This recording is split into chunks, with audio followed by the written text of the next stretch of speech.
Do a test run outside your PC case before installing it to catch any errors. This can save you a lot of headache.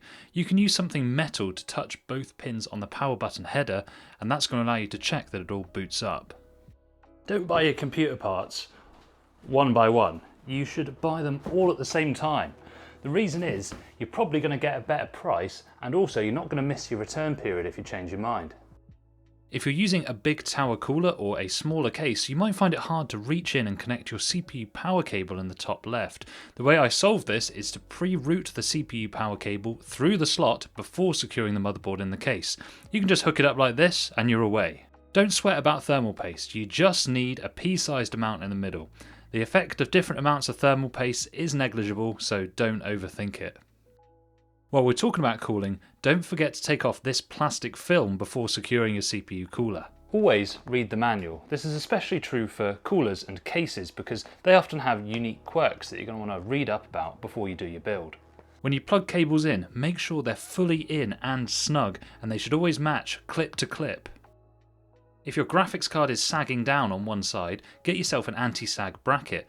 Some graphics cards actually include one in the box. If you're struggling to get the back panel onto your PC after your cable management, lay the PC on its side and let gravity help you. If it still won't go, you really do need to improve your cable management. Update your BIOS with a USB stick if your motherboard supports it.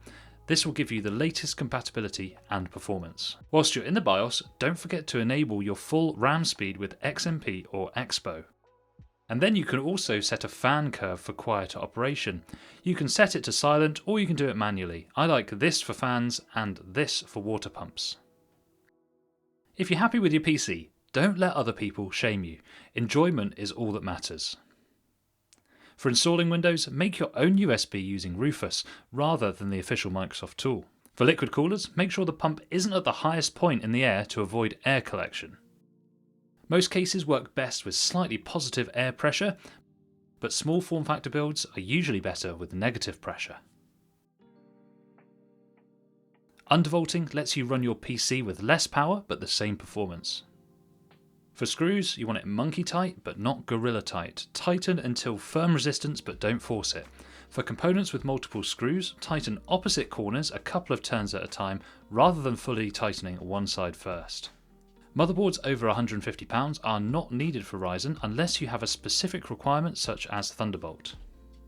Avoid SATA SSDs except for very specific needs. NVMe drives are faster and they're usually the same price.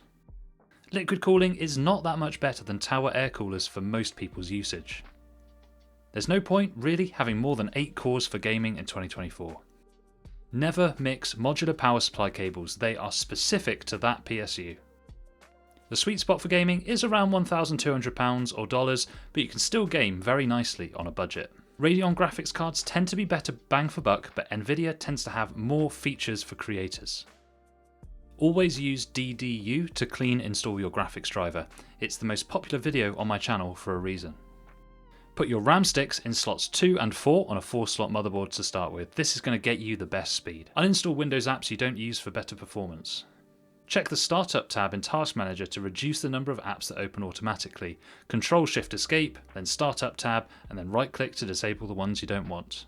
For streaming, use hardware encoders for the best performance. That's NVENC, AMD, QuickSync, or AV1. For the best webcam image, get a keylight.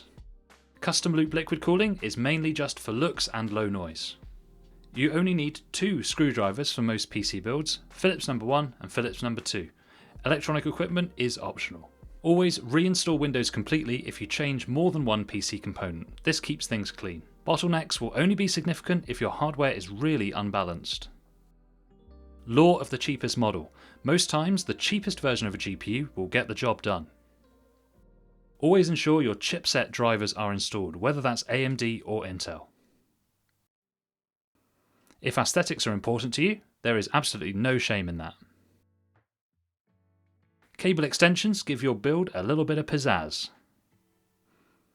Beware of fanboys. Do your research and choose what works best for you. To get a PC with the performance of a current gen console, you're looking at least £800, but remember that PCs are more versatile. There's no shame in a budget build. Entry level stuff is actually quite capable now. You don't need to make art with cable management because no one will see it. Just make it neat enough to keep it out of the way. When blowing dust out of your PC, hold the fan blades still to protect them.